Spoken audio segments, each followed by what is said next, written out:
தமிழ்நாடு சட்டப்பேரவை தேர்தலில் நாங்கள் வெற்றி பெறுவோம் என மத்திய உள்துறை அமைச்சர் அமித் ஷா திட்டவட்டமாக தெரிவித்துள்ளார். நியூஸ் 18 தொலைக்காட்சியின் ரைசிங் பாரத் மாநாட்டில் நியூஸ் 18 குழும தலைமை செய்தி ஆசிரியர் ராகுல் ஜோஷியுடன் கலந்துரையாடினார். அப்போது பேசிய அமித் ஷா தமிழ்நாடு சட்டப்பேரவை தேர்தலில் நிச்சயம் வெற்றி பெறுவோம் என்றார். कोई खिलाड़ी मैच खेलने जाएगा, सामने टीम कैसी भी हो, पिच कैसी भी हो, वो क्या कहेगा? नहीं हम आज हार जाएंगे, ऐसा कहेगा क्या? अरे भाई हमारा 300 था तो हमने 400 कहा, इसमें क्या बुराई की है भाई? हम तो सोचते ही हम बढ़ोतरी करेंगे और करेंगे.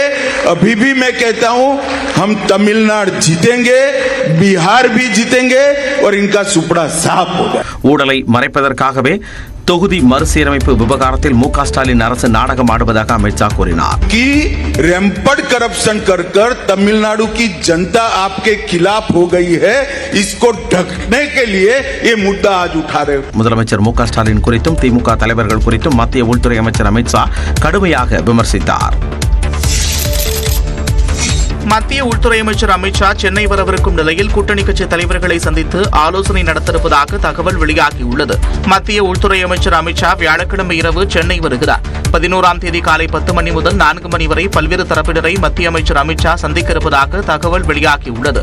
தமிழ்நாடு பாஜக தலைவர் அண்ணாமலை மாற்றப்பட்டிருப்பதாக கூறப்படும் நிலையில் புதிய தலைவரை தேர்ந்தெடுப்பது குறித்து கட்சி மாநில நிர்வாகிகளுடன் அமித் ஷா ஆலோசனை நடத்துவார் என்று எதிர்பார்க்கப்படுகிறது. மேலும் கூட்டணி கட்சி தலைவர்களை மத்திய அமைச்சர் அமித் ஷா சந்தித்து பேச உள்ளதாகவும் பாஜக தரப்பில் தெரிவிக்கப்பட்டுள்ளது. குறிப்பாக அதிமுகவின் முக்கிய நிர்வாகிகளை அவர் சந்திக்க உள்ளதாக கூறப்படுகிறது. தொடர்ந்து அன்றைய தினம் மத்திய உள்துறை அமைச்சர் அமித் ஷாவை துக்ளக் ஆசிரியர் ஆடிட்டர் குருமூர்த்தி சந்திக்க உள்ளார்.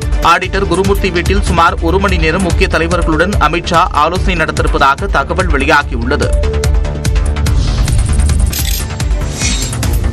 ஆளுநருக்கு எதிரான வழக்கில் உச்சநீதிமன்றம் அளித்த தீர்ப்பு நீட் விவகாரத்தில் நம்பிக்கையை ஏற்படுத்தியுள்ளதாக கூறியுள்ள முதலமைச்சர் நீட் விவகாரத்தில் ஆளுநர் அரசியல் செய்ததாகவும் குற்றம் சாட்டினார். தமிழ்நாடு அரசின் நீட் விலக்கு சட்ட மசோதாவுக்கு ஒப்புதல் அளிக்க மத்திய அரசு மறுத்துவிட்டது. இதையடுத்து அடுத்த கட்ட நடவடிக்கை குறித்து ஆலோசிக்க சென்னை தலைமைச் செயலகத்தில் முதலமைச்சர் மு.க. ஸ்டாலின் தலைமையில் சட்டமன்ற அனைத்து கட்சி தலைவர்களின் ஆலோசனைக் கூட்டம் நடைபெற்றது. இதில் உரையாற்றிய முதலமைச்சர் நீட் விவகாரத்தில் ஆளுநர் அரசியல் செய்ததாக கூறினார்.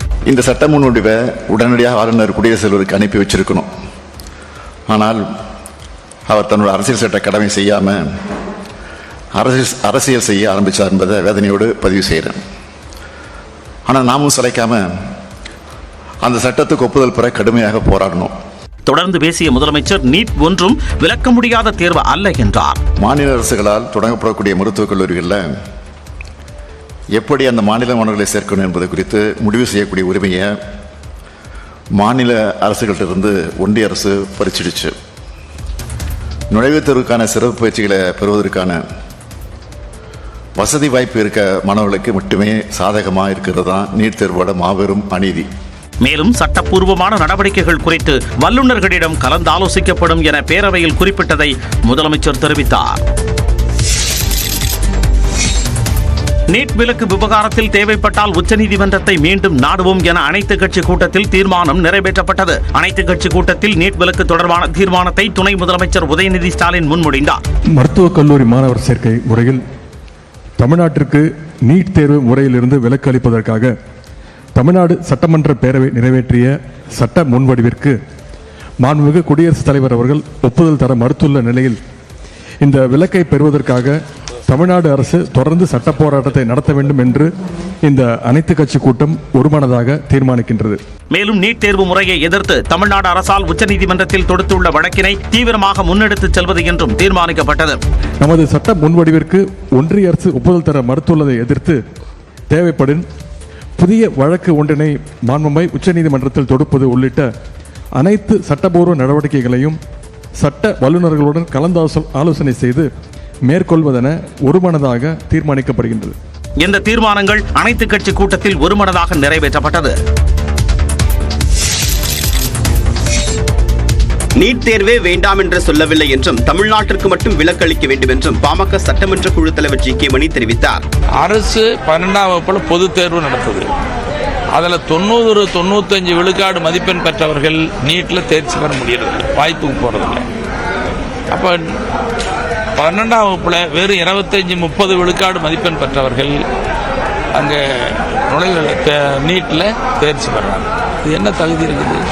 நீட் தேர்வு அரசியலமைப்பிற்கு எதிரானது என்று காங்கிரஸ் சட்டமன்ற குழு தலைவர் ராஜேஷ்குமார் தெரிவித்தார். நீட்டின் உள்ள ஒரு இது வந்து ஜனநாயகத்திற்கு எதிரானது, அதே மாதிரி அடிப்படை அரசியல் அமைப்பு சட்டத்துக்கும் எதிரானது. அந்த மாதிரியான ஒரு நீட் தேர்வு தமிழகத்திற்கு வேண்டாம்னு சொல்லி ஆளுநருக்கு எதிரான வழக்கில் வென்றதை போன்று நீட் விலக்கு கோரக்கூடிய வழக்கிலும் வெற்றி பெற முடியும் என்று தலித் ராமச்சந்திரன் நம்பிக்கை தெரிவித்தார். நீட் தேர்வினால் பாதிக்கப்படுகின்ற மாநில முதலமைச்சர்கள், அரசியல் கட்சிகளை மாண்புமிகு தமிழ்நாடு முதலமைச்சர் தலைமையிலே ஒன்றிணைக்கப்பட வேண்டும். அதேபோல நீட்டுக்கான ஜனநாயக போராட்டத்தை முன்னெடுக்க வேண்டும். சட்ட வல்லுநர்களை சந்தித்து இதிலிருந்து விலக்கு பெறுவதற்கான நடவடிக்கைகளை தமிழக முதலமைச்சர் எடுக்க வேண்டும் என்ற கருத்தை இந்திய கம்யூனிஸ்ட் கட்சியின் சார்பில் நாங்கள் சொல்லியிருக்கிறோம். எய்ம்ஸ், ஜிப்பர் ஆகிய கல்வி நிறுவனங்களுக்கு நீட்டிலிருந்து விலக்கு அளிக்கப்பட்டதை போன்று தமிழ்நாட்டிற்கும் விலக்கு பெற முடியும் என்று சட்டமன்ற கட்சி தலைவர்கள் கூறினர்.